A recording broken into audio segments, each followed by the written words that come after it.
Why racism is a problem. Racism can cause a lot of damage to both individuals and communities.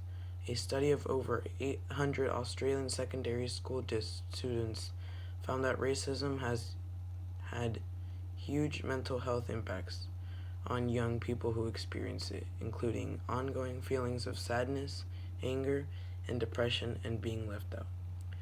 These impacts can reduce people's ability to work or study and to achieve their future goals.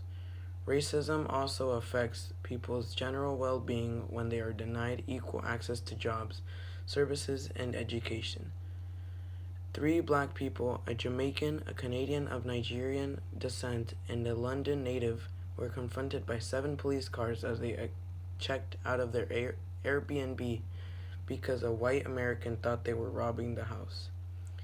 This shows how people assume that just because of other people's skin color and stereotypes about their race that they can just assume that they were robbing the house.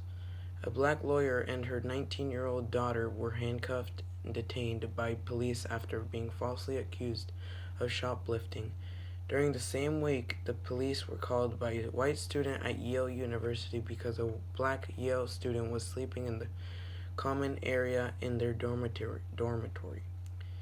In late April, an African American family had the police called on them by a white woman for having a cookout in a public park.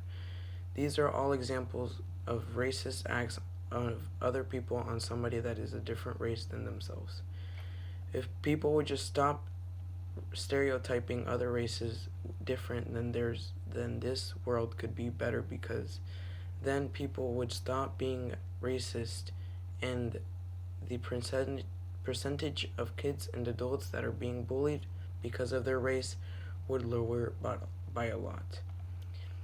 I refuse to accept the view that mankind is so tragically bound to the starless midnight of racism and war that the bright daybreak of peace and brotherhood can never become a reality.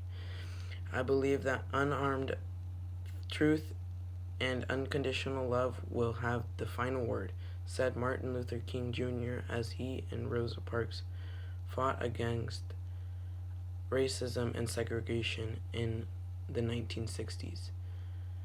Here remain a small minority of people who believe that some races are superior to others. Ignorance can play a part in feeding people's racial attitudes, as can a need to belong to one's own group. Racism isn't always malicious. Sometimes the harm of racism can be done innocently because someone may not know better.